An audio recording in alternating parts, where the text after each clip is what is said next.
So now today we are going to discuss chemical properties of aldehyde and ketone. The next part, reduction. Before this we have already discussed the ammonia derivative reactions and nucleophilic addition reactions. Reduction of the carbonyl compound. This topic is already covered in alcohol preparation. One of the part. Reduction have two part. किसी carbonyl compound को reduce करके alkane भी बना सकते हैं और alcohol भी. ये मैंने फ्लो चार्ट में कवर किया है. अब कार्बोनिल कंपाउंड इन एल्डिहाइड के रिडक्शन से अल्कोहल बन रहा है, कीटोन के रिडक्शन से alcohol. It means this part is already covered in the method of preparation of alcohol. हमने कवर कर लिया पूरा. So we have to just revise it. Then the next part one reduction to इनको reduce करना मतलब addition of hydrogen. So universal rule से यहाँ reduction, तो रिडक्शन टू अल्कोहल डिटेल में ऑलरेडी अल्कोहल वाले में कवर्ड है, वहां पास लिखा है, इसलिए यहाँ ज्यादा पॉइंट इसमें ऐड नहीं कराऊंगा. सीधे रिड्यूसिंग एजेंट पे आ रहा हूँ. रिडक्शन को दो पार्ट में डिवाइड किया है. आप सबको समझ में आ गया. चार्ट में दिख रहा है, उनके पास बना हुआ है. Reduction to alcohol and reduction to alkane. सबसे पहला पार्ट ए जो है वो है रिडक्शन टू अल्कोहल. तो रूल ये है, किसी भी एल्डिहाइड का रिडक्शन करने पे प्राइमरी अल्कोहल बनता है. Already universal rule of convergence के नोट्स देखोगे तो मैंने लिखवाया है. प्राइमरी अल्कोहल का ऑक्सीडेशन एल्डिहाइड का ऑक्सीडेशन कार्बोक्सिलिक एसिड. तो अल्कोहल का ऑक्सीडेशन एल्डिहाइड का ऑक्सीडेशन कार्बोक्सिलिक एसिड का रिडक्शन एल्डिहाइड का रिडक्शन अल्कोहल. तो उल्टा हो जाएगा. किसी भी एल्डिहाइड के रिडक्शन से क्या मिलेगा? Primary alcohol. एल्डिहाइड के रिडक्शन से और कीटोन के रिडक्शन से सेकेंडरी अल्कोहल. जस्ट उल्टा. तो कौन करता है? सिर्फ रिड्यूसिंग एजेंट के नाम. मतलब इसमें आपको याद रखना है, ये जो रिवीजन में करवा रहा हूं पॉइंट फास्ट में, कोई भी एल्डिहाइड हो, एनी एल्डिहाइड, चाहे वो फॉर्मेल्डिहाइड हो, कुछ भी हो, एनी एल्डिहाइड, एनी एल्डिहाइड का अगर रिडक्शन करेंगे, रिडक्शन तो क्या मिलेगा? 1 डिग्री अल्कोहल. और कोई भी कीटोन का रिडक्शन करोगे, एनी कीटोन 2 डिग्री अल्कोहल. ठीक है. रिडक्शन के बाद क्या मिलेगा? 2 डिग्री अल्कोहल. तो ये मैं ऑलरेडी पढ़ा दूं. और reducing agent, list of reducing agent की बात करें, लिस्ट ऑफ रिड्यूसिंग एजेंट, जो रिड्यूसिंग एजेंट हमने वहां कवर किए हैं उसमें सबसे पहला हमने कवर किया है हाइड्रोजन इन प्रेजेंस ऑफ निकल, प्लैटिनम और पैलेडियम. दूसरा LiAlH4 लिथियम एल्यूमिनियम हाइड्राइड. तीसरा हमने कवर किया है NaBH4 सोडियम बोरोन हाइड्राइड. अब वहां ये अच्छे से पढ़ाया है कि हाइड्रोजन और निकल ये एल्डिहाइड और कीटोन का तो रिडक्शन करते ही हैं, डबल बॉन्ड का भी कर देते हैं. मतलब किसी को नहीं छोड़ते. ठीक है. ये किसी का भी रिडक्शन कंडीशन नहीं छोड़ते. LiAlH4 और NaBH4 डबल बॉन्ड का नहीं करेंगे. डबल बॉन्ड को हाथ नहीं लगाएंगे. डबल बॉन्ड को हाथ नहीं लगाएंगे. एल्डिहाइड और कीटोन का रिडक्शन करते हैं. तीसरा रूल नंबर 3. यहाँ rule, all these rules are already covered with question practice, है ना. ये सारे कवर्ड हैं, इसलिए यहाँ लिखना कुछ नहीं है भाई, सिर्फ सुनना है, रिवाइज करना है. लिथियम एल्यूमिनियम हाइड्राइड एल्डिहाइड और कीटोन का रिडक्शन करते ही हैं, साथ में कार्बोक्सिलिक एसिड और एस्टर का भी कर सकते हैं. कार्बोक्सिलिक एसिड, लेकिन सोडियम बोरोहाइड्राइड सिर्फ और सिर्फ एल्डिहाइड और कीटोन का रिडक्शन कर सकते हैं. लेकिन अगर कॉम्पिटिटिव लेवल पे पढ़ रहे हो तो वो कुछ केसेस में एसिड क्लोराइड का रिडक्शन भी कर सकता है. किसका? एसिड और एस्टर को हाथ नहीं लगाएंगे. So this is all about the complete revision of the reduction of alcohol with reducing agent. यहाँ आपको लिखना कुछ नहीं है, लेकिन इस पे बेस में क्वेश्चन करा रहा हूँ. वो क्वेश्चन आपको लिखना है और उसका आंसर मुझे बताना है. ठीक है, क्लियर है. लेकिन आजू बाजू वाले का ना देखें, ये ध्यान रखें. जितनी अगर आप अभी बेईमानी करोगे तो कुछ भी नहीं सीख पाओगे. नहीं आ रहा है पूछिए, लेकिन कोशिश ये करना है कि हमें आसपास वालों का देखना नहीं है. ठीक है. ये पूरा रूल भी यहाँ से हटाने वाला हूँ, समझ में ना. Remove this complete rule. Questions आप रूल को बस देखो ही मत, सीधे क्वेश्चन पे फोकस करो. आपको मुझे इसका प्रोडक्ट बताना है जो मैं बना रहा हूँ, आपको उसका सिर्फ मुझे प्रोडक्ट बताना है कि क्या प्रोडक्ट बनेगा.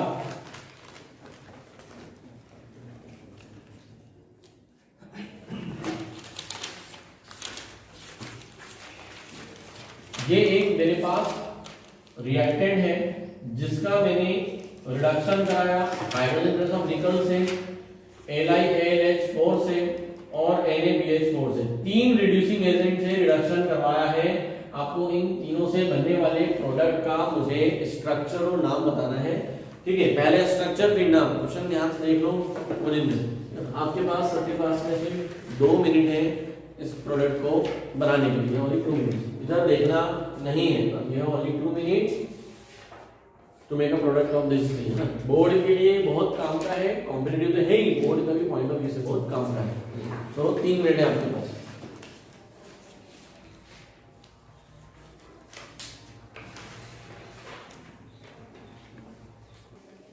Now comes the solution of this question.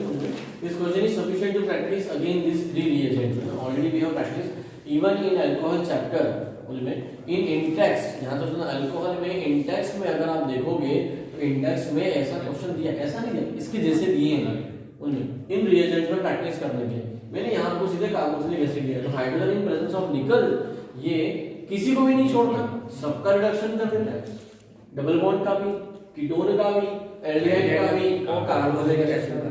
अभी आपको रूल सिखाया, कीटोन का रिडक्शन करने पे 2 डिग्री अल्कोहल बनता है। तो देखो जिस कार्बन पे ये लगा हुआ है, यानी यहाँ जो प्रोडक्ट बनेगा, मैं सीधे स्ट्रक्चर बना रहा हूँ, ये बनेगा OH, डबल बॉन्ड पे हाइड्रोजन लग जाएगी तो वो हट जाएगा।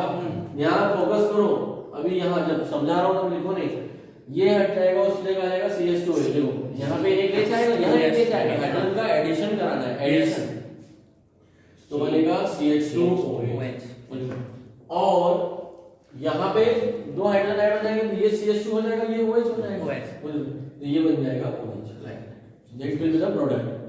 अब इसका नाम बनाने की कोशिश करें, मुझे बताइए यहाँ पर बाहर वाली चेन में, यहाँ मेन फंक्शनल ग्रुप ये दिख रहा है, बाहर की चेन को छोटी है, उसमें एक ही फंक्शनल ग्रुप दिख रहा है, तो हम यहाँ से इसको नंबरिंग करेंगे 1 2 3 4 5 6 और 2 पे जो आपका लगा है वो हाइड्रोक्सी मिथाइल है।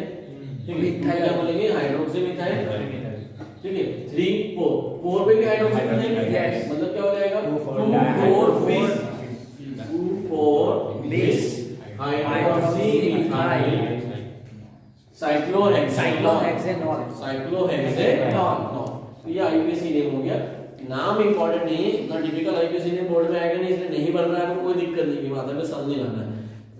सीखना इनका यूज है, दैट इज नाम इंपॉर्टेंट नहीं है। यहाँ पे LiAlH4 डबल बॉन्ड को हाथ नहीं लगाएगा, एल्डिहाइड को लगाएगा, कीटोन को लगाएगा, मतलब पूरा स्ट्रक्चर कुछ ऐसा बनेगा, डबल बॉन्ड यही रहेगा, यहाँ OH, यहाँ CH2OH और यहाँ पर CH2OH, that's simple with double bond. आ रहा है समझ में? yes. तो यहाँ पे नाम में क्या आ जाएगा, साइक्लोहेक्सेनॉल, यहाँ साइक्लोहेक्सेनॉल, यहाँ साइक्लोहेक्सेनॉल। NaBH4 डबल बॉन्ड को हाथ नहीं लगाएगा, कीटोन की जगह 2 डिग्री अल्कोहल, एल्डिहाइड की जगह प्राइमरी अल्कोहल और कार्बोक्सिलिक एसिड ऐसा ही रहेगा। यहाँ कोई चेंज नहीं आएगा। क्लियर है? तो this is one of the case.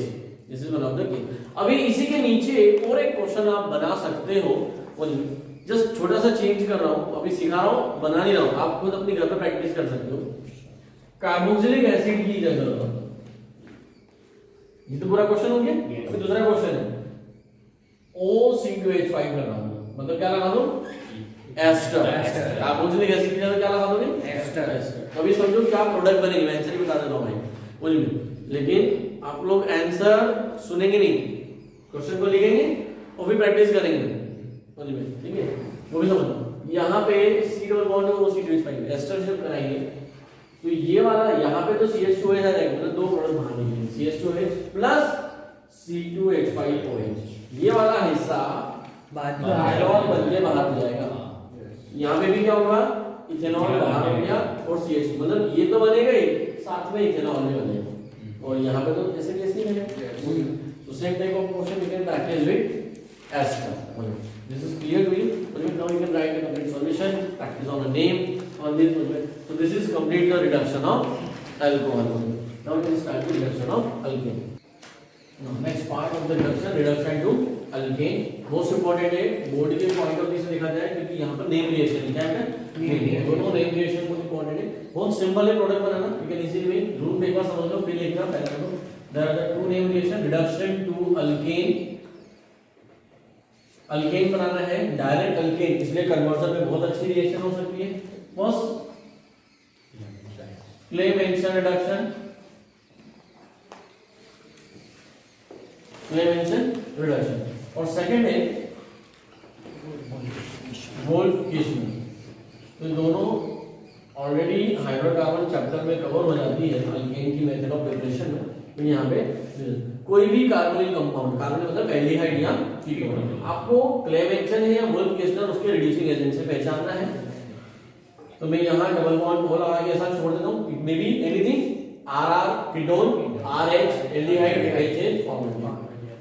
अगर आपको ऐसा लिखा हुआ दिख रहा है ZnHg in presence of HCl, ठीक है, तो बोलेंगे अमलगमेटेड जिंक, क्योंकि मर्क्यूरी को बोला जाता है amalgamation.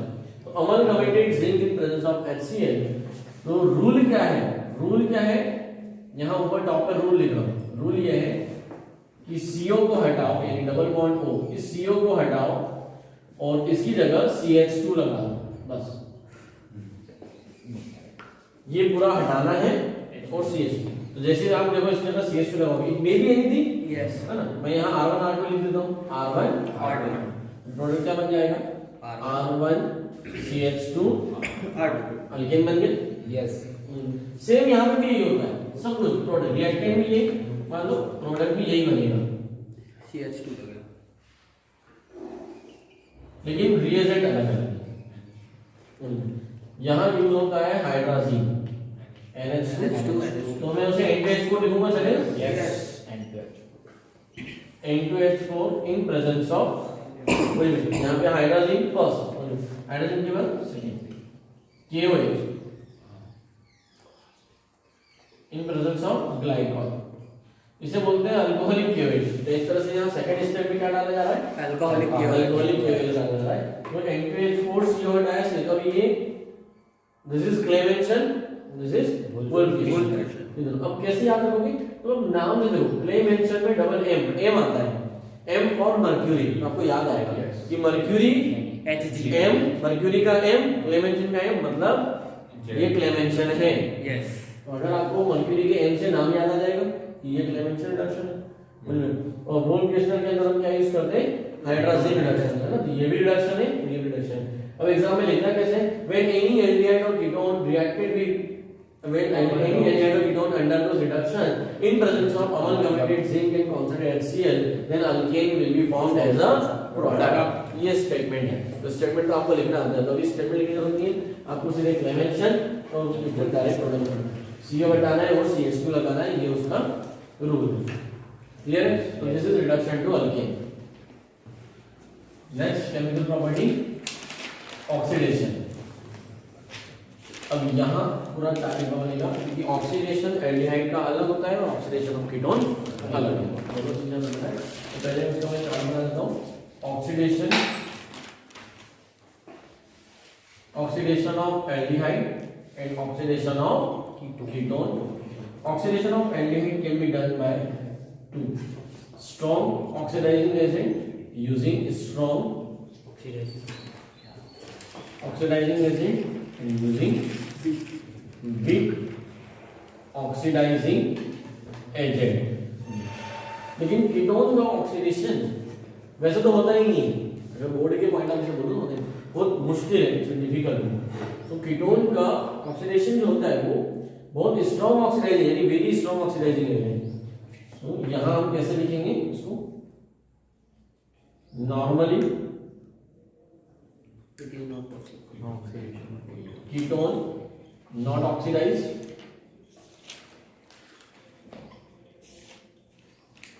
but with very strong oxidizing agents such as concentrated nitric acid,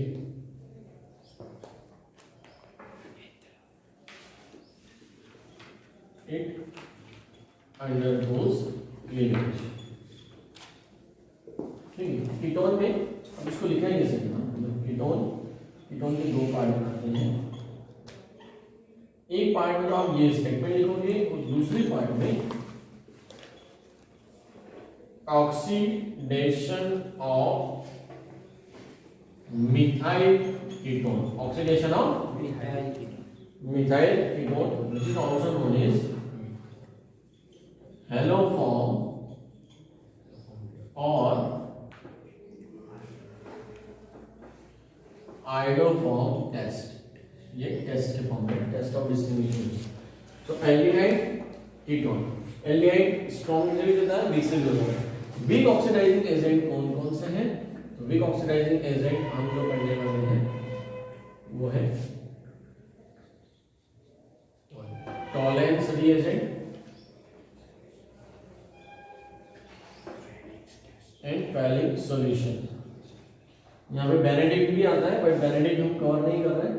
उसमें बेनेडिक्ट एआईआर इसमें कवर किया है। फैलिंग जैसा ही होता है, सिर्फ एक ही शब्द का तुम्हें ओरली बता दूंगा, लिखवा नहीं रहा हूँ ना।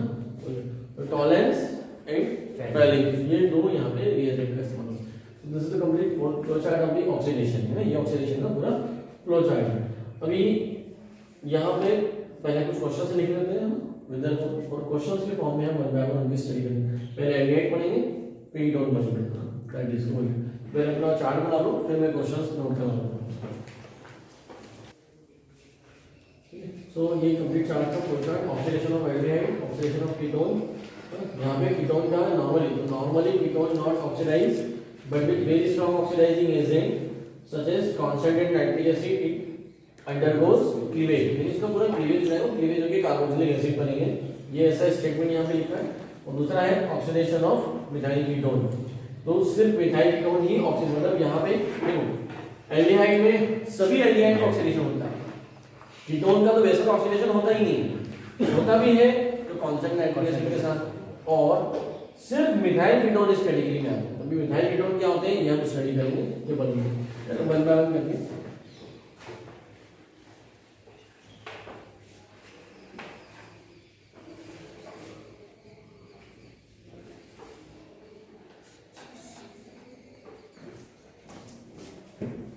देखो questions, first question based on oxidation पे पहला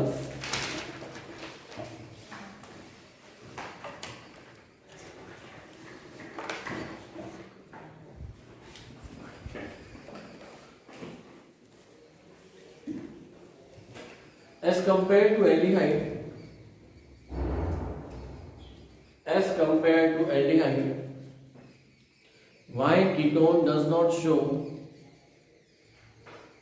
as compared to aldehyde, why ketone doesn't show any oxidation with weak oxidizing agent,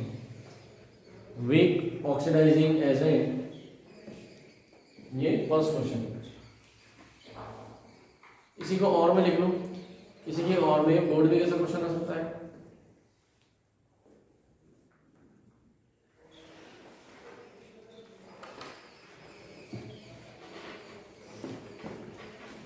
Why acetone does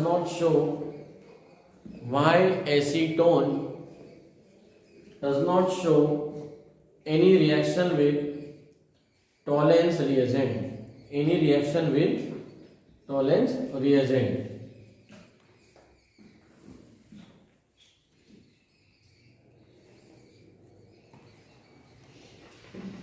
फिर नेक्स्ट क्वेश्चन आएगा आपका,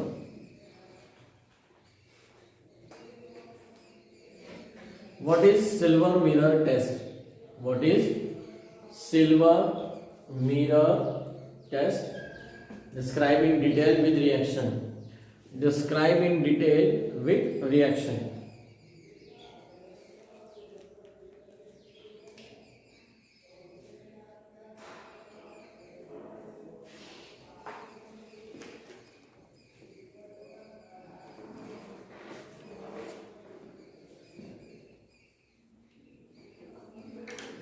Next question लिखो। Out of the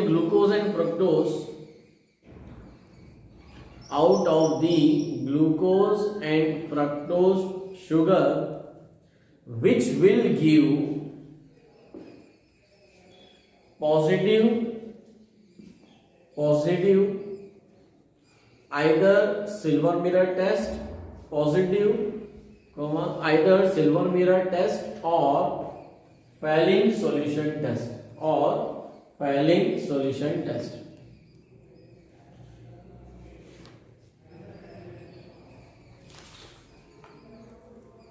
next question लिखो, ये अच्छा question है ना, ग्लूकोज फ्रक्टोज वाला बड़ा प्यारा क्वेश्चन है। फिर next question,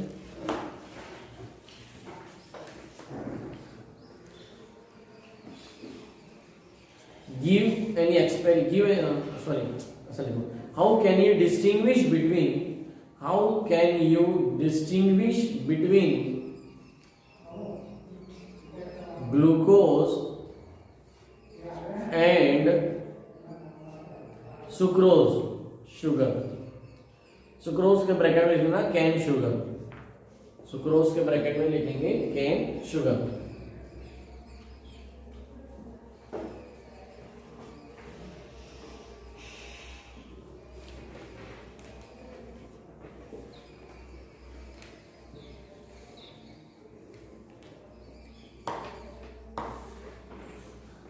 So these are all the questions based on oxidation of aldehyde। ये सिर्फ किस पे बेस्ड है? जब एल्डिहाइड खत्म हो जाएगा फिर कीटोन के ऊपर जो क्वेश्चंस लिखना है वो लिखेंगे। अभी वन बाय वन करके देखते हैं। कीटोन हमने कहा कि aldehyde can be easily oxidized as compared to ketone। Now what is oxidation? Oxidation का मतलब क्या होता है? दो, addition of oxygen first and removal of hydrogen। अब आप ऑक्सीजन ऐड करोगे तो कहाँ ऐड करोगे? पहले तो ऐड करने की जगह होना चाहिए ना। मान लीजिए मैंने कहा कि सपोज यहाँ पर सब बच्चे सारी बेंच भरी हुई है और हमने कहा कि चलो और एक दो को भेज दो, तो ऐसा तब बोलेंगे जब यहाँ पर जगह होगी बैठने की। तो ऑक्सीजन का एडिशन तब होगा जब उसके ऐड होने के लिए स्पेस खाली होगा। ध्यान से देखो, कीटोन के केस में यहाँ दो R लगे होते हैं, ठीक है, जिनकी वैलेंसी ऑलरेडी फुलफिल होती है। लेकिन इन केस ऑफ एल्डिहाइड यहाँ एक H होता है। क्या होता है? H। और इस H पे इजीली एक O लगाया जा सकता है जो ऐसा बॉन्ड बना सकता है। Yes। लेकिन आप यहाँ ऐसा नहीं बना सकते कि OR बना दिया या इसको OR, क्योंकि OR आने से नेचर ही चेंज हो जाएगा। सो एल्डिहाइड में एक ऐसा H है जिसपे इजीली ऑक्सीजन ऐड किया जा सकता है, लेकिन इनके पास ऐसा है। उस एज को बोलते हैं एक्टिव हाइड्रोजन। क्या बोलते हैं? एक्टिव। तो इन aldehyde due to the presence of active hydrogen atom it can be easily oxidized even with very very weak oxidising agent. अब इन्हें वीक ऑक्सीडाइजिंग एजेंट क्यों बोल रहे हैं? स्ट्रॉन्ग ऑक्सीडाइजिंग एजेंट क्या होता है और वीक क्या? स्ट्रॉन्ग के अंदर कौन आता है? स्ट्रॉन्ग ऑक्सीडाइजिंग एजेंट में आते हैं हमारे H+KMnO4, ठीक है, यानी potassium permanganate, acidic potassium permanganate, acidic potassium dichromate, K2CR2O7। ये स्ट्रॉन्ग है। ये एल्डिहाइड और कीटोन का ऑक्सीडेशन कर ही सकते हैं, बट साथ साथ डबल बॉन्ड का भी ऑक्सीडेशन कर देते हैं, ट्रिपल बॉन्ड का ऑक्सीडेशन कर देते हैं। बात समझ रहे हो? ये बहुत स्ट्रॉन्ग ऑक्सीडाइजिंग एजेंट है हमें तो, और ये बहुत महंगे होते हैं। क्या होते हैं?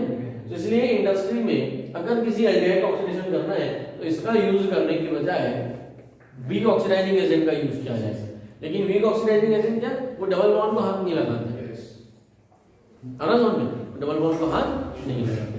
सो स्ट्रॉन्ग ऑक्सीडाइजिंग ये है स्ट्रॉन्ग ऑक्सीडाइजिंग एजेंट, और वीक ऑक्सीडाइजिंग एजेंट है हमारे Tollens reagent and falling solution. ये दोनों वीक ऑक्सीडाइजिंग एजेंट है। स्ट्रॉन्ग है हमारा एसिडिक KMnO4 और एसिडिक पोटेशियम डाइक्रोमेट, ये दोनों स्ट्रॉन्ग है। लेकिन वीक में आएंगे टॉलेंस और falling.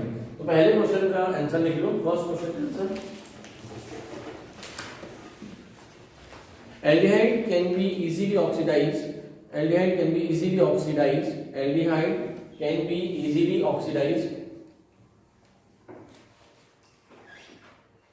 comma even with weak oxidizing agent, even with weak oxidizing agents because of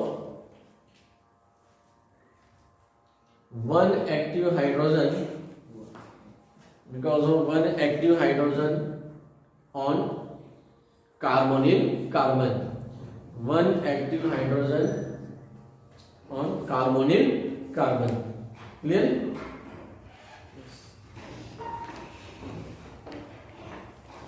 ठीक है, पैराग्राफ चेंज करके लिख सकते हो या नेक्स्ट पॉइंट में, while ketone does not contain any such type of active hydrogen, hence oxidation of ketone is not easy.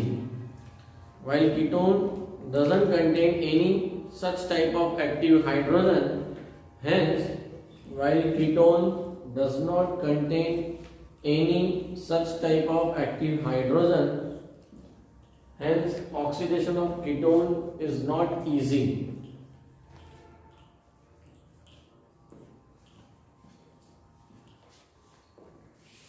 फिर next point लिख लो, strong oxidizing agents are, strong oxidizing agent के नाम लिख लो, acidic KMnO4 and acidic potassium dichromate, H+ KMnO4 and H+ K2, these are strong oxidizing agents are H+ KMnO4 and H+ K2. पहले question का answer हो गया है, अब मैं दूसरे पॉइंट लिखा रहा हूं ना, फर्स्ट क्वेश्चन का आंसर तो ऊपर लाइन में खत्म हो गया था। Then weak oxidising agent, Tollens reagent, Fehling solution, तो ये आपके ऑलरेडी लिखा हुआ है, ठीक है। हम हेडिंग डाल लो सीधे, silver mirror test, silver mirror test.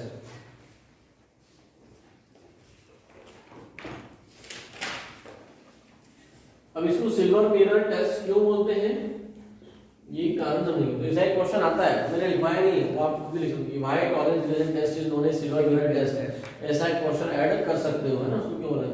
तो पहले ये पूरा टेस्ट लिखेंगे, फिर इसकी पूरी रिएक्शन सिल्वर मिरर टेस्ट होती जाए। हेडिंग डालिए सबने, silver mirror test. Now first of all write down the definition of Tollens reagent, लिखो इसकी डेफिनेशन, टॉलरेंस रिएजेंट की definition, ammonical solution of silver nitrate, ammonical solution of silver nitrate, ammonical AMMONICL,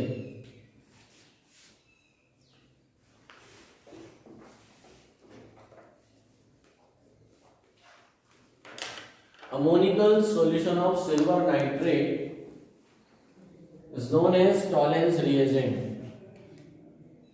known as tolerance reagent. तो ये tolerance reagent heading डाला है silver mirror test, उसके अंदर सबसे पहले टॉलरेंस रिएजेंट डेफिनेशन।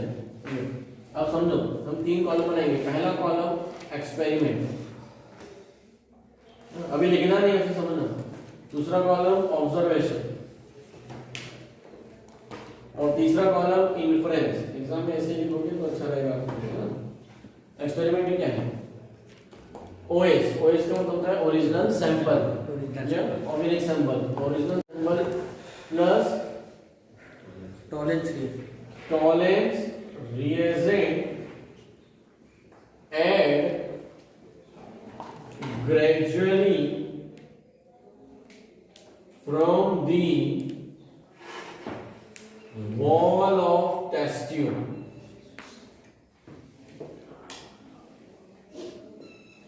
ठीक है, तो ऑब्जर्वेशन क्या होगा,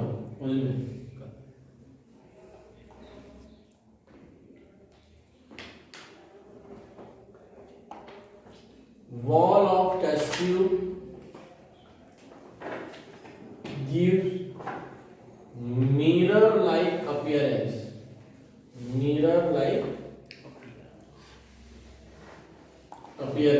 wall of test tube.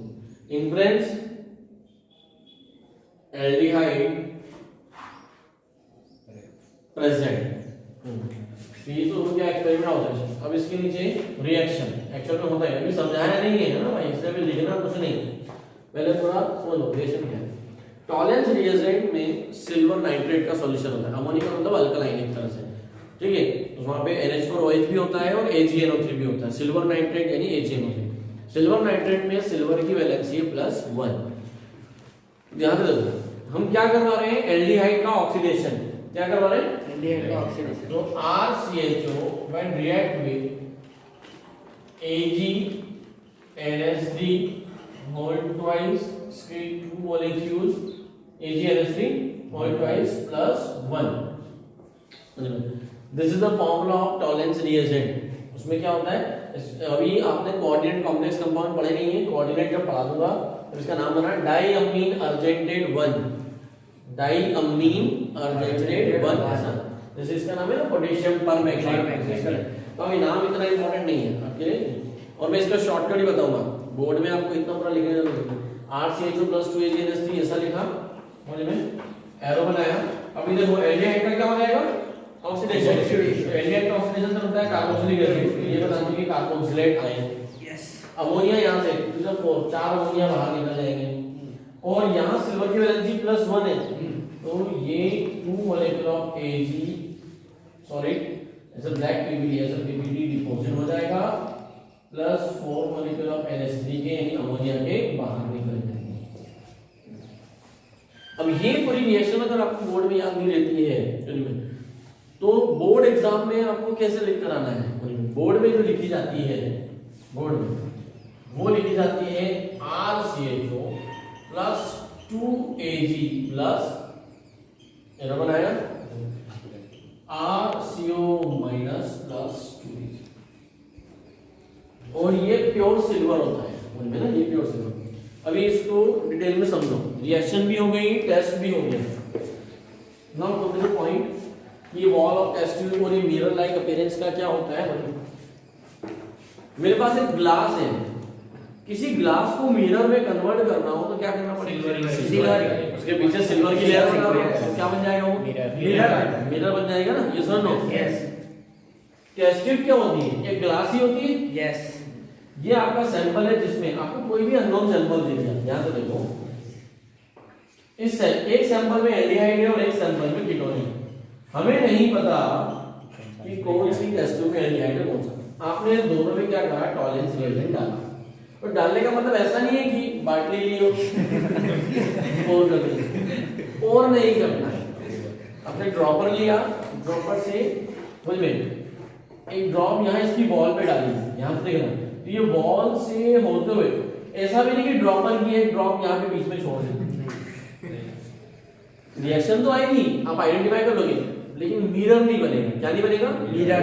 अगर आप मिरर बनना चाहते हो तो यहाँ वॉल से डालो, तो वॉल से डालने से क्या होता है कि जैसे जैसे टॉलरेंस रिएजेंट नीचे आएगा ये रिएक्शन होते जाएगी, और जैसे जैसे सिल्वर बाहर होते जाएगा, देखो ये सिल्वर एक्सट्रैक्ट हो रहा है ना, इसमें से सिल्वर, इस कंपाउंड का सिल्वर बाहर निकल रहा है, तो वो सिल्वर इस वॉल पे डिपॉजिट होता है। ये पूरा जब अंदर से पूरे टेस्ट ट्यूब के अंदर अगर सिल्वर उसकी पूरी वॉल पे डिपॉजिट हो जाएगा तो ये यहां से कैसा दिखाई देगा, mirror. The complete test tube will give mirror like appearance. So after the adding tolerance reagent in a test tube, the appearance of all of the test tube appear just like a mirror. That's why this test is known as silver mirror test. क्यों कहते हैं, समझ में है? Yes. क्योंकि इसकी wall पर silver deposit हो जाता है। क्या डिपॉजिट हो जाता है, सिल्वर। वो सिल्वर कहां से आया, इसमें टॉलरेंस रिएजेंट का सिल्वर बाहर निकल के यहाँ पर आ गया। तो बोर्ड में रिएक्शन ये वाली याद करना है ना, एग्जाम में। अब मान लो एग्जाम में आप ये सब बोले, कुछ भी याद नहीं हो रहा तो और शॉर्टकट है, आप सिर्फ क्या लिख दो, एल्डिहाइड लिखो, एरो के ऊपर टॉलरेंस रिएजेंट और कार्बोक्सिलिक एसिड RCO-, इतना तो याद रख लो, तब भी वो आपको नंबर दे देगा। क्या और TR नाम लिखना, ये मैं लिख रहा हूं ठीक है, टॉलरेंस रिएजेंट मेरा सिंपल है, मैं यहां पे टॉलरेंस नॉट लिख रहा हूं TR, तो बोला ये TR कौन इसे वैसा ही नहीं, एल्डिहाइड से कार्बोक्सिलिक एसिड। देखो मैं सब तरीके बता दूं, अब इतना भी याद नहीं रहता है तो छोड़ के आ इससे ज्यादा आसान नहीं हो सकता कॉन्सेप्ट इसमें। तो क्लियर है what is silver reagent, Tollens reagent definition, this experiment observation influence, now this is reaction in why it is known as silver mirror test. ये भी आंसर है, कीटोन ये टेस्ट नहीं दे सकता, एल्डिहाइड टेस्ट दे सकता।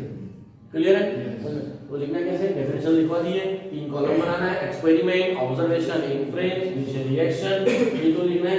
ये सब नहीं बनाना है, ये आपको समझाने के लिए था, और बड़ी ये बनाने वाले, और फिर आप अपने ज्ञान गणित के लिए असाइनमेंट के बनाते हो तो बात आपकी अलग है, तो इसका इतना आवश्यकता नहीं, this is about silver mirror test. इससे रिलेटेड इंपॉर्टेंट टेस्ट भी कहूंगा तो बाकी बचे हुए क्वेश्चन भी हो जाएंगे, लेकिन ये सॉल्यूशन था इसका।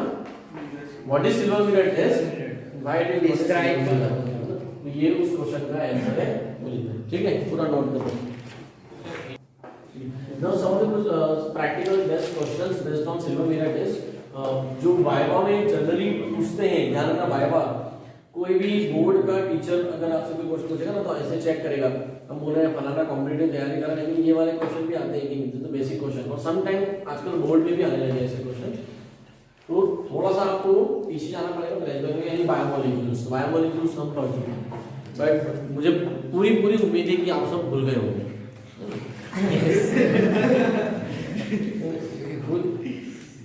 ग्लूकोज में कौन सा फंक्शनल ग्रुप होता है और फ्रक्टोज में कौन सा फंक्शनल ग्रुप होता है, जिसको पता है जस्ट रेज द हैंड, क्या है सब उसमें और फ्रक्टोज में ना कीटोन होता है, फ्रक्टोज में होता है कीटोन।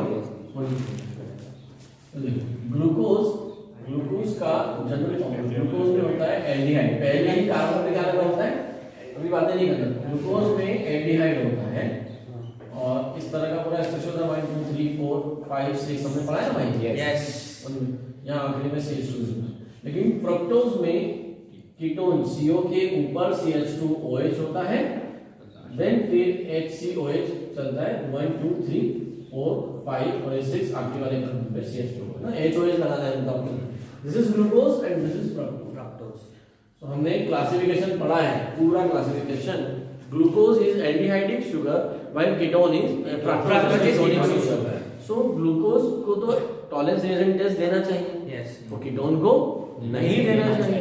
जनरली सभी स्टूडेंट यही सोचते हैं और वहां कंफ्यूज हो जाते हैं और गलत हो जाता है, ऑब्जेक्टिव भी गलत हो जाता है इवन बच्चों का, कई सारे स्टूडेंट्स का। फ्रक्टोज एक बहुत अच्छा क्वेश्चन होता है, इसीलिए वाइवा में टीचर पूछता है although fructose is a ketonic sugar, वो आपको ऐसा उलझाएगा कि देखो बेटा कोई भी कीटोन टॉलरेंस रिएक्शन टेस्ट करता है, यस नहीं देता, तो हम उसकी बातों में आते जाते हैं, ठीक है। एसिडोफिनोन नहीं देगा, बेंजोफिनोन नहीं देगा, ठीक है। प्रोपेनोन कोई सा भी कीटोन लेगा नहीं देगा। फ्रक्टोज क्या है, कीटोनिक शुगर है, तो वो भी टॉलरेंस रिएक्शन टेस्ट नहीं देगा, हम उसको हाँ बोल देते हैं कि नहीं देगा, वहां हमारा आंसर गलत है। Glucose and fructose both gives Tollens reaction test. तो सवाल तो आपके मन में भी उठ रहा है कि ये जब कीटोन है तो फिर किस दे दिया due to the presence of all these OH। ये रूल होता है कि जब कोई कार्बोनिल ग्रुप बहुत सारे हाइड्रोक्सिल ग्रुप से घिरा होता है OH, ठीक है, OH और ये सब देखो 2 डिग्री OH है, yes. When any 2 degree alcohol का ऑक्सीडेशन कीटोन की, तो एक्चुअल में क्या होता है कि ये वाला H अभी हमने टॉटोमेरिज्म थोड़ी देर पहले देखा, तो ये H यहां आ जाए, ये यहां चला जाए, ये OH बन जाए, डबल बॉन्ड इस तरह से शिफ्ट हो जाए, तो इसका भी ऑक्सीडेशन हो सकता है ना, yes. When any carbonyl group of any ketone is surrounded by a large number of OH polyhydroxyl group, then it can also be oxidized by tolerance reaction. तो फ्रक्टोज कीटोन होते हुए भी क्यों दे रहा है, because of presence of OH, बहुत सारे hydroxyl group से घिरा हुआ है। और देखो answer, glucose and fructose both gives positive tolerance reagent test. Glucose and fructose both gives positive tolerance reagent test.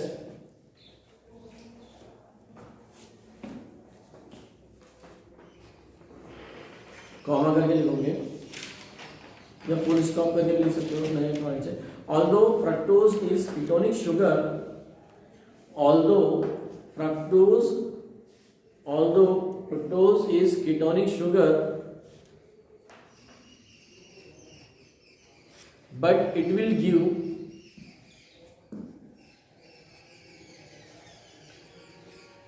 positive test because of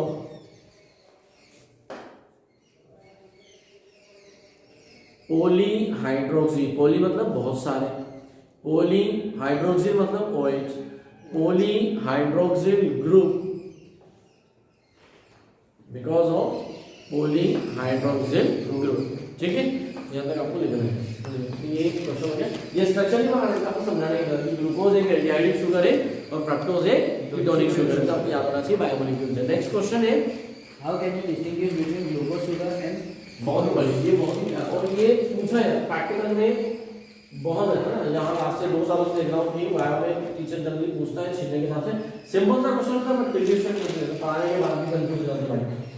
हम मार्केट गए, देखो मेरे पास 2 टेस्ट ट्यूब हैं, एक में ग्लूकोज का पाउडर दिया, पानी डाला, उसका सॉल्यूशन बना दिया, और बाजार से नॉर्मल अपनी जो शुगर होती है, हाँ क्या बोलते हैं, सुक्रोज, चीनी शुगर, शुगर चीनी जो भी क्या होता है, मोरस। तो ये तुम्हारा ग्लूकोज और दोनों को वाटर में डिसोल्व कर दिया। तो हम बच्चे सोचते हैं कि हम चख के बता रहे हैं, चखोगे थोड़ी मीठा है ना, आप टेस्ट करके नहीं बता सकते कि वो ग्लूकोज का सॉल्यूशन है या सुक्रोज का है ना, इसलिए पाउडर नहीं दिया जाता, उसका क्या दिया जाता है, लिक्विड सॉल्यूशन दिया जाता है।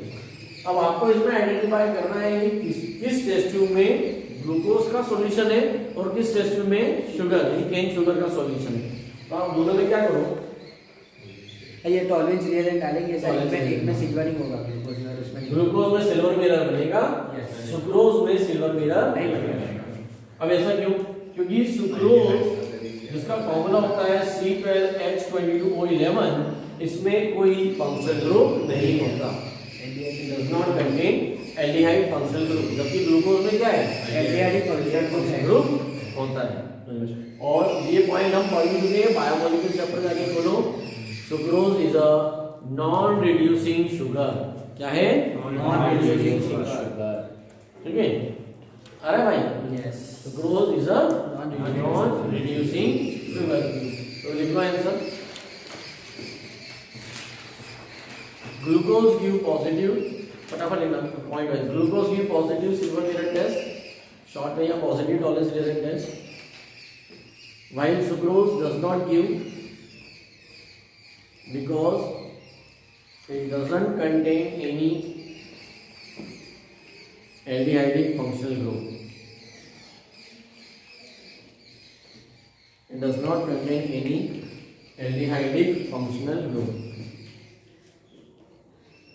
फुल स्टॉप लगा के आपकी खुद की याददाश्त के लिए, आपके फायदे के लिए लिख सकते हो साइड में point, as we know that from biomolecule sucrose is a non reducing sugar, sucrose is a non reducing sugar. तो ये मैं पढ़ा भी चुका हूँ, आपके पास क्वेश्चंस लिखे हैं, बायोमोलिक्यूल हमने लिखे हैं, तो वहाँ पर आपको हेल्प मिलेगी, ठीक है। तो टॉलरेंस रिएजेंट टेस्ट पे जो क्वेश्चंस आते हैं वो भी मैंने करवा दी।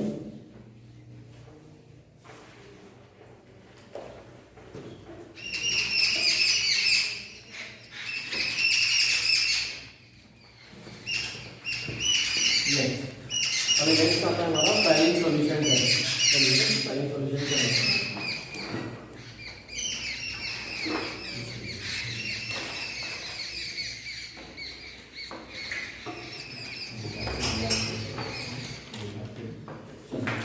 Heading पैलिंग solution test. फटाफट पॉइंट को नोट करना, जल्दी जल्दी करो तो पूरी क्या होता है पैलिंग सॉल्यूशन। पैलिंग सॉल्यूशन का मैंने फॉर्मूला लिख लो, Fehling solution equal to Fehling A plus Fehling B. अब इसको मैं ऐसा फॉर्मूले में लिख रहा हूं, आप एग्जाम में ऐसा नहीं लिख सकते, आपको लिखना है Fehling solution is a mixture of Fehling solution A and Fehling solution B. What is Pelling solution? It is a mixture of Pelling solution A and Pelling solution. Now question is what is Pelling solution A? So Pelling A क्या होता है? Pelling A. It is alkaline solution of copper sulfate CuSO4. It is alkaline solution of copper sulfate CuSO4. फटाफट लिखते चलते हैं। Pelling alkaline solution of copper sulfate. Pelling B solution of, it is a solution of sodium potassium tartrate। अभी देखो पीछे नाम के पीछे 8 आया, मतलब क्या टार्ट्रिक एसिड का आए और उस आयन की सोडियम पोटेशियम से बना दिया तो सॉल्ट बन गया। इन दोनों को मिक्स कर दो बन जाता है Fehling solution. Solution of sodium potassium tartrate ये आपको याद करना पड़ेगा भाई, पैलिंग ए पैलिंग बी और alkaline solution of copper sulphate solution of tartrate. अब एक्चुअल में होता क्या है यहाँ अगेन सब कुछ जैसा कि ऐसा है, देखो तो ये मैं लिखवा नहीं रहा हूँ, टेस्ट आपको खुद को लिखना है, तो समझ लो एक्सपेरिमेंट ओएस ऐसा कैसे ही आएगा प्लस फैलिंग सॉल्यूशन। यहां चेंज कर रहा हूं डायरेक्ट,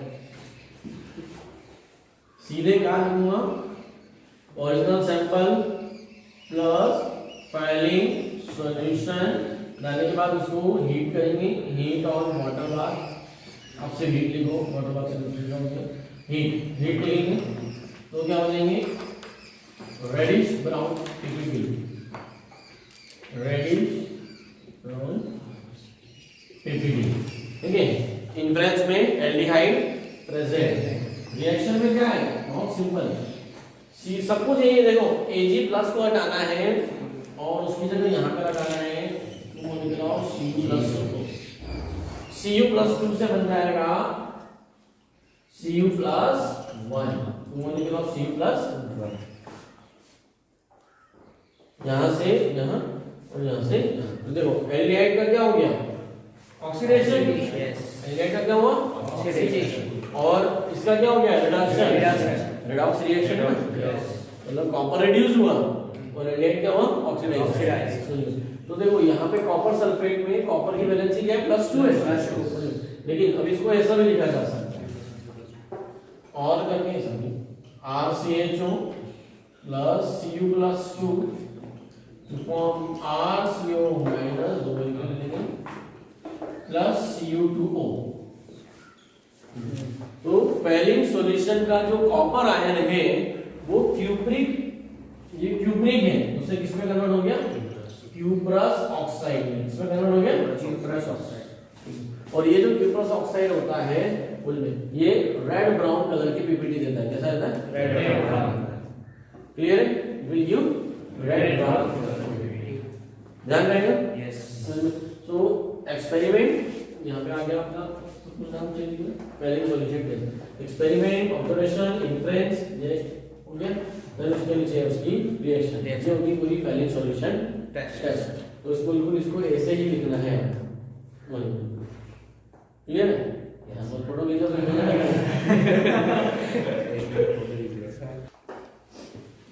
तो इंपॉर्टेंट टिप्स लिख लो फटाफट, ये कुछ कॉम्पिटिटिव और बोर्ड दोनों के लिए टिप्स हैं।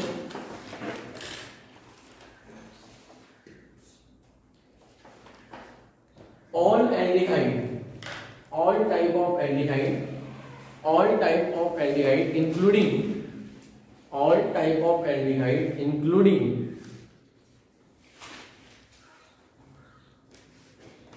aliphatic as well as aromatic, aliphatic as well as aromatic aldehyde gives positive test with tolerance reagent। मतलब क्या शॉर्ट में कोई सा भी टाइप का हो, चाहे एलिफेटिक एल्डिहाइड हो या एरोमेटिक एल्डिहाइड हो, वो टॉलरेंस रिएजेंट टेस्ट दे देगा। All type of aldehyde give positive test with Tollens reagent.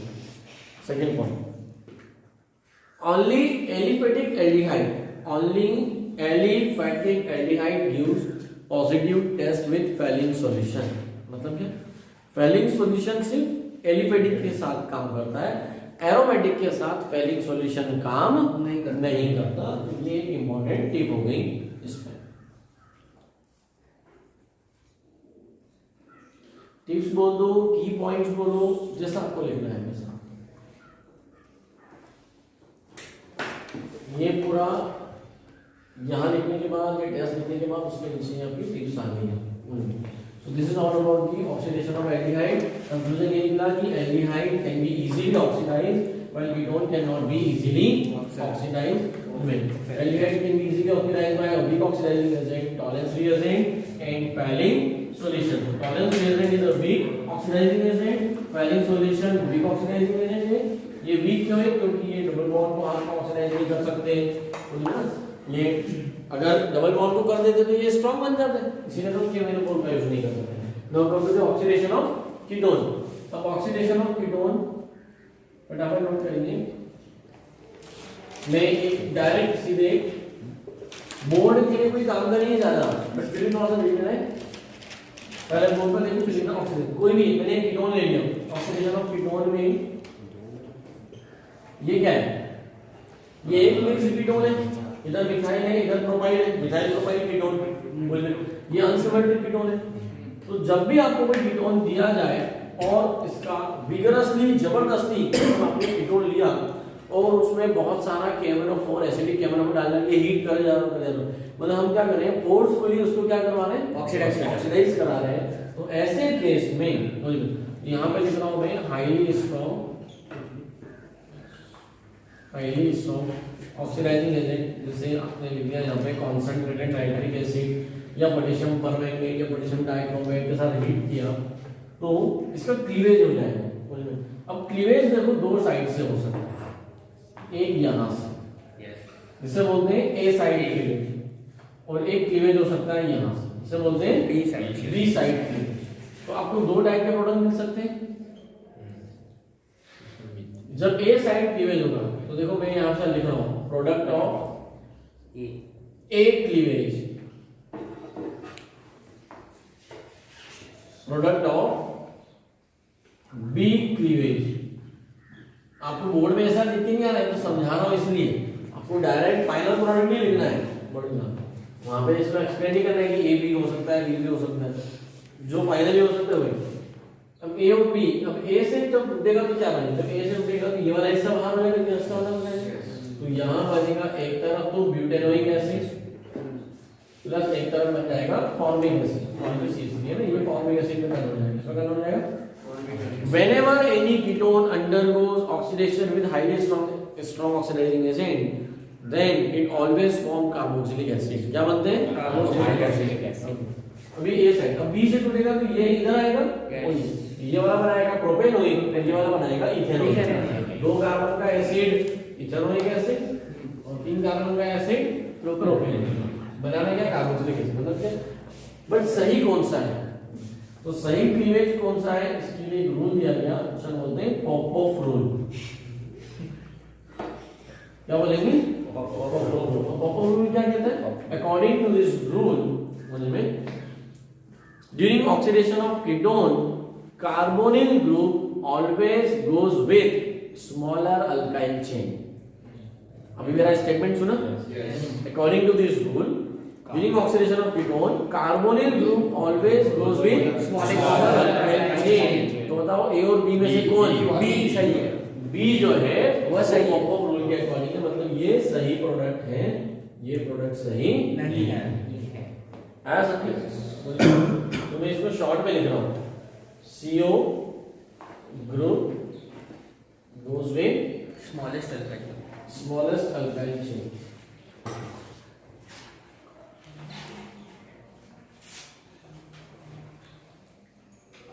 Clear है? This is about oxidation of ketone.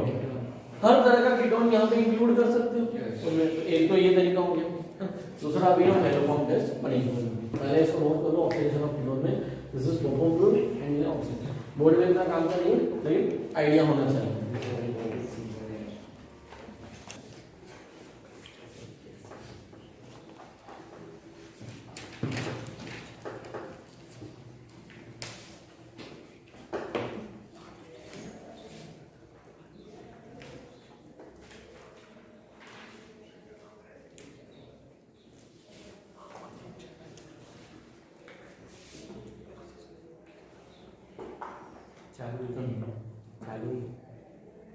So haloform test या आइडोफॉर्म टेस्ट की बात करें। अब आइडोफॉर्म टेस्ट में कैसे होता है, the method of preparation of chloroform, bromoform या आइडोफॉर्म, तो कोई सा भी हो सकता है, that's why the name is given haloform, but specially iodoform, क्योंकि आइडोफॉर्म के जो प्रेसिपिटेट बनते हैं वो येलो कलर के बनते हैं, डार्क येलो कलर प्रेसिपिटेट, तो वो विजिबल हो जाते हैं, इसलिए हमेशा क्या कोशिश की जाती है, आइडोफॉर्म बनाने की। तो हम पहचानेंगे जैसे कि कोई स्टेशन, अब ये खासियत क्या है, only and only methyl ketone can give this test. सिर्फ कौन दे सकता है? मिथाइल, और कोई नहीं दे सकता, मतलब कीटोन, कोई सा कीटोन। अब ऐसा क्यों होता है, तो कई बार क्या होता है कि स्टूडेंट इसको याद कर लेते हैं, जबकि उसके पीछे कॉन्सेप्ट क्या है वो मैकेनिज्म से समझ में आएगा कि सिर्फ मिथाइल कीटोन की ही क्यों जरूरत है, कोई और दूसरा कीटोन हम क्यों नहीं ले सकते। ठीक है, तो पहले टेस्ट क्या होती है पहचानेंगे। मान लीजिए मेरे पास CH3CO CH3 यानी एसीटोन। अब एसीटोन पे एरो के ऊपर क्या लिखा होगा तो पहचानना है। अगर यहाँ कीटोन है और कीटोन के साथ में I2 NaOH ऐसा लिखा है तो समझना है कि आयोडोफॉर्म टेस्ट करानी है, यस, या फिर NaOI लिखा which is known as sodium hypoiodide. तो बात एक ही, पहले ये दोनों आपस में रिएक्ट करते हैं और रिएक्ट करके बनाते हैं सोडियम हाइपोआयोडाइड और वो यहाँ पे अटैक करता है। अब यहाँ सोडियम की जगह कुछ भी दिया जा सकता है, मे बी KY, मतलब मैं इसको और में और लिख देता हूँ भाई, और में KOI, वो भी नहीं दिया हूँ, ऐसा लिख सकते हो KOCl। जब Cl नहीं दिया तो क्लोरोफॉर्म नहीं दिया, आई देंगे हाइड्रोफॉर्म बनेगा। यहाँ पे Cl2/NaOH आ सकता है। यहाँ पहला, यहाँ कीटोन ध्यान रखना, क्योंकि यही सारे रिएजेंट अमाइड के साथ भी इस्तेमाल होते हैं, तब प्रोडक्ट कुछ और बनता है। नहीं समझेंगे? मैंने NaOI लिखा और यहाँ पे अमाइड लिख दिया तो प्रोडक्ट कुछ और बन जाएगा, वहां हाइड्रोफॉर्म बनाकर मत डालना। इसलिए मैं फिर से बार बार बोल रहा हूँ सेंटेंस को कैसे लेना, कीटोन के साथ में ये दिए हो तो ही iodoform. When sodium hypoiodide reacts with methyl ketone, ketone में भी कौन सा बड़े मिथाइल कीटोन, जब कार्बोनिल ग्रुप के इस तरफ या इस तरफ दोनों में से किसी एक तरफ मिथाइल होना चाहिए, जैसे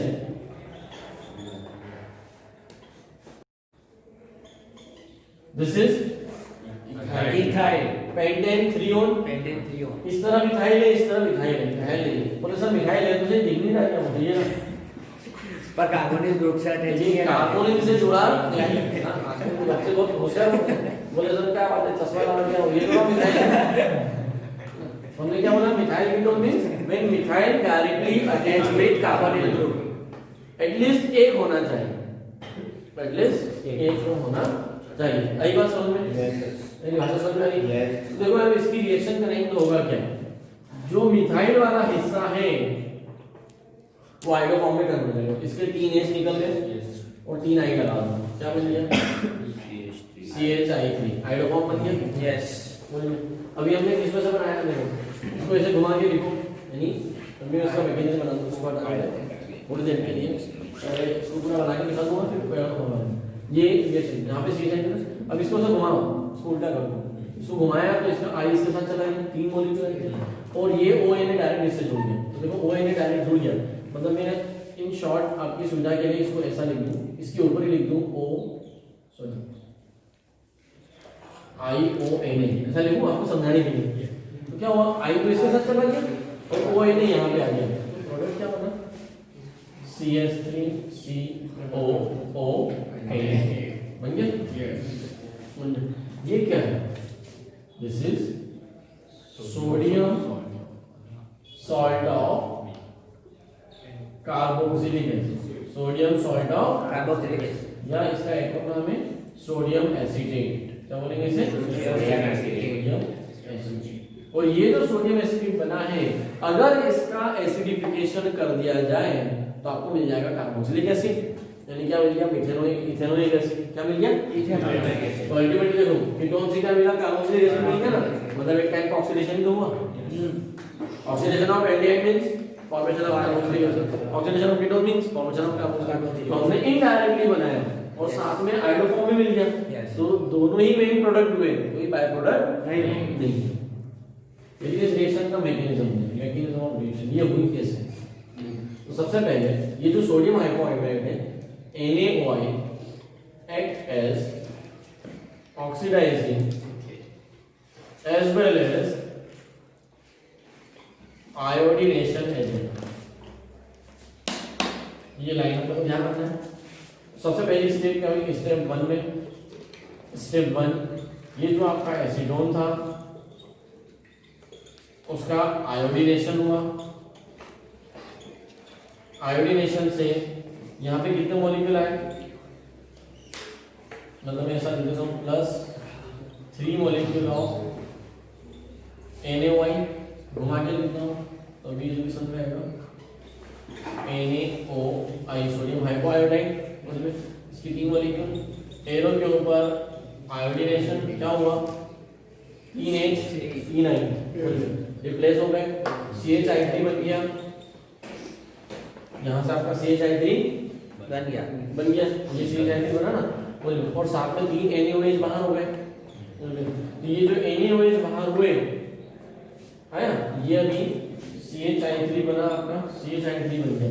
तो इसको sorry CH3 CO CI3 plus 3 molecule of Na, इसे बोलते हैं आयोडल। क्या बोलते हैं? आयोडल।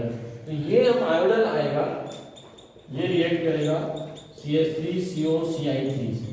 अभी CH3COCI3 से एक ही NaOH आएगा, एक NaOH, और इसका H और ये क्या निकल गया? CH3 बना, और वो Na जुड़ गया, और प्रोडक्ट आपका बन गया CH3COONA प्लस CH3 आयोडोफॉर्म, और ये येलो प्रेसिपिटेट देगा। क्या देगा? Yellow precipitate. देखो प्रोडक्ट बनाना बहुत इजी है, इसके अंदर इतना इजी आसान तरीका। आपको कोई सा भी मिथाइल कीटोन दे दें, मिथाइल वाले हिस्से से आयोडोफॉर्म बना दो और उसकी जगह ONA लगा दो, बस 2 स्टेटमेंट याद करना है।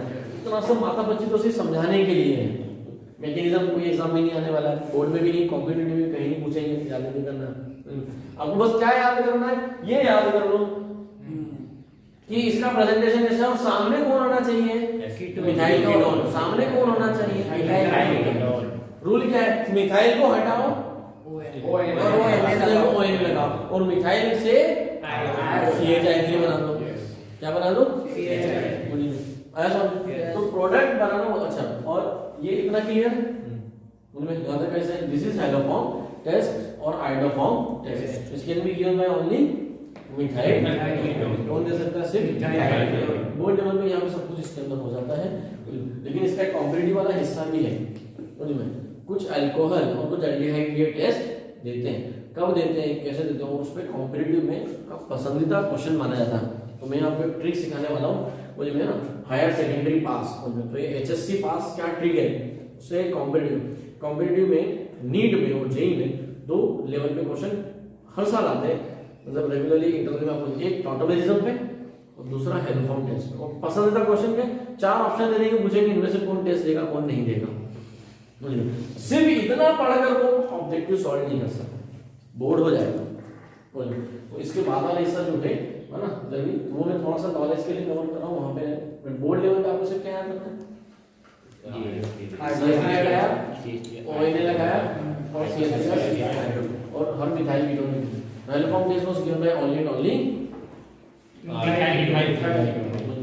अभी दूसरे कीटोन क्यों नहीं दे सकते, अगर उसका एक्सप्लेनेशन पढ़ना है तो ये वाला हिस्सा भाई नजर आएगा। यस होता है आ जाएगा उसमें। तो यहाँ पर समझने की कोशिश करें, ये लिखना नहीं है, समझना आपके दिमाग ब्रेन को क्लियर करने के लिए कि क्यों नहीं दूसरे बना सकते। कई सारे टीचर्स जो होते हैं टेक्स्ट बुक से रटा देते हैं कि सिर्फ मिथाइल कीटोन, तो दूसरे क्यों नहीं देते, उनका रीजन। तो देखो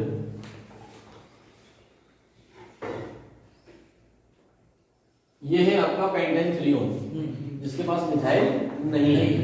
जब आप इसकी NaOI से रिएक्शन कराते हो सोडियम हाइपोआयोडाइड से, देखो ये रहा हमारा कार्बन, यस, ये उसका अल्फा कार्बन और ये उसका अल्फा कार्बन। इसके अल्फा कार्बन में कितने हाइड्रोजन है? 2 ही हाइड्रोजन है। तो ये 2 हाइड्रोजन रिप्लेस हो जाएंगे और यहाँ पे 2 आयोडीन लग जाएंगे, CO, यहाँ 2 आयोडीन लग गए मान लो, और ये C। क्या एक कार्बन हाइड्रोफॉर्म के लिए बनाने के लिए क्या चाहिए? 3। एक ही कार्बन पे 3 आयोडीन जुड़े हुए हैं। यस।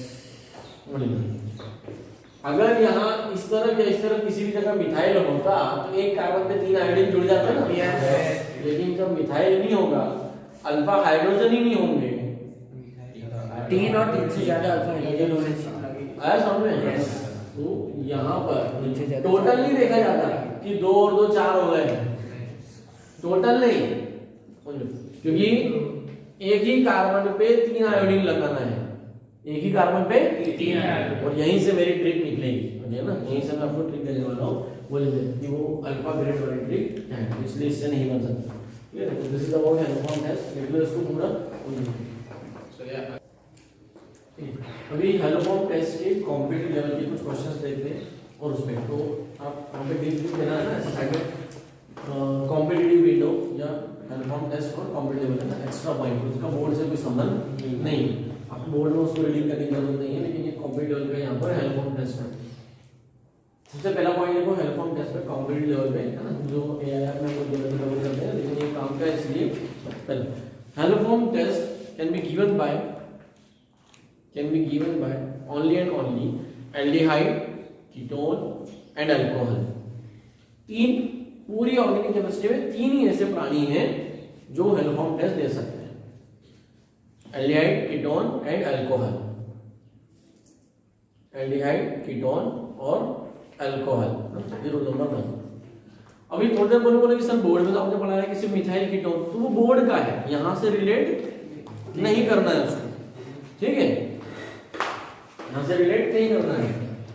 अब ये तीन है, लेकिन ये तीन में से भी कौन कौन दे सकते हैं तो उसको पहचानेंगे कैसे, मुझे ना उसको पहचानने का तरीका। अब यहाँ आ गई मेरी ट्रिक, वो ट्रिक को ध्यान से देखना। आजकल ग्रेडिंग सिस्टम हो गया ना, ए ग्रेड, बी ग्रेड, तो हमारे भाई साहब है ना, तुम बता रहा, तो उन्होंने ए ग्रेड से 3 बार एचएससी पास की। क्या बोली? ए ग्रेड से 3 बार एचएससी पास की, बस इतना सा। ए ग्रेड को लिखेंगे अल्फा, ठीक है, 3 alpha carbon, sorry 3 alpha hydrogen, 3 alpha hydrogen on same carbon. Rule क्या?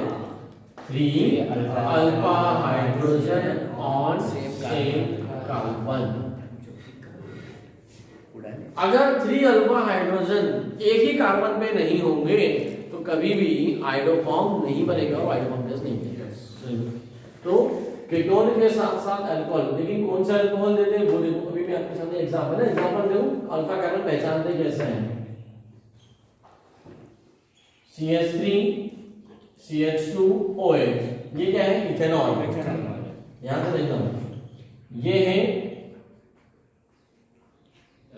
ब्यूटेनॉल, और एक एग्जांपल ले रहा हूं मैं पेंटेन-3-ऑल। ये तीनों अल्कोहल में से कैसे पहचानेंगे? जिस कार्बन से OH लगा है उसके बाजू वाला कार्बन अल्फा कार्बन, उससे कितना हाइड्रोजन लगेंगे? 3, मतलब ये आइडोफॉर्म टेस्ट देगा, ठीक है। आपको एक लाइन याद होगी जो बोर्ड वाले में लाइन दिखाई है, sodium hypoiodide act as a oxidizing as well as iodination agent. आपने बोर्ड में सिर्फ उसका आयोडीनेशन वाला ही हिस्सा देखा, जब ऑक्सीडेशन का काम करता तो क्या करेगा पता है? इसको ऑक्सीडाइज करके बनाएगा एल्डिहाइड, एल्डिहाइड से बनाएगा आयोडल, और आयोडल से बना देगा आइडोफॉर्म। लेकिन अब आ जाओ किस पे? ब्यूटेनॉल। ये कौन? अनसैचुरेटेड सिस्टम, उसके बाजू वाला कार्बन अल्फा कार्बन, कितना हाइड्रोजन है? 2 ही है। क्या ये देगा? नो। मतलब ये भी नहीं देगा। लेकिन अगर मैं इसमें OH की पोजीशन शिफ्ट कर दूं तो देगा, तो कई सारे टीचर्स क्या होते हैं, कॉम्पिटिटिव लेवल के टीचर, वो ऐसे रखवाते हैं। वो क्या रखवाते हैं, है ना, इवन चाहे आप एलन का पैकेज खोल के देखो, मॉड्यूल, आकाश का मॉड्यूल खोल कर देखिए, उनमें कैसा कि लिखो ethanol exceptionally give iodoform test, उसको एक्सेप्शन बना देते हैं, कैसा नहीं। कोई भी प्राइमरी अल्कोहल आइडोफॉर्म टेस्ट नहीं था except ethanol. Only and only secondary alcohol in which OH at second position give iodoform test, second rule. फिर थर्ड रूल लिखाते हैं, no one aldehyde show iodoform test except acetaldehyde. तो ऐसे बहुत सारे rule लिखवाते हैं, उनको याद करने में अपना दिमाग खर्च हो जाता है। आपको क्या याद करना है? Alpha 3 alpha hydrogen same HSC pass करना है 3 बार, तो ठीक है। A grade 3 bar HSC pass करना है, लेकिन ए ग्रेड से करना है। ये वाला कंफ्यूजन क्लियर हो गया? यस। ये देखो, अब एल्डिहाइड में देख लेते हैं। CH3 CHO देगा। CCCHO नहीं देगा, नहीं। क्यों? 2 ही हाइड्रोजन है उसके पास, उसके अल्फा कार्बन पे 2 ही हाइड्रोजन है। क्लियर भाई? यस। तो ये सिर्फ कॉम्पिटिटिव लेवल के लिए था, इनमें से आप ऐसा डायरेक्ट क्वेश्चन लिख सकते हो कि out of the following which will give item from this emission number give. ये देगा, ये नहीं देगा, ये नहीं देगा, ये दे रहा है, ये दे रहा है, ये नहीं देगा। क्लियर है? तो 3 alpha hydrogen on same carbon, ये ट्रिक लिखना है, ये एग्जांपल लिख लो। यहाँ पे आइटम फ्रॉम दिस उस लेवल पे भी हो जाती है, यहाँ पर आपको कवर करना है। ध्यान रखना अल्फा कार्बन और अल्फा हाइड्रोजन तो कार्बोक्सिलिक एसिड में भी होते हैं, जैसे एसिडिक एसिड उसमें अल्फा कार्बन में 3 हाइड्रोजन है, वो आइटम फ्रॉम दिस नहीं, क्योंकि उसका फर्दर ऑक्सीडेशन संभव नहीं है। जिसका ऑक्सीडेशन हो सकता है उसी का करा सकते हैं ना। 3 लोगों का संभव है, अल्कोहल, एल्डिहाइड और कीटोन। भाई कार्बोक्सिलिक एसिड नहीं देगा। आइटम फ्रॉम दिस नहीं दे सकते।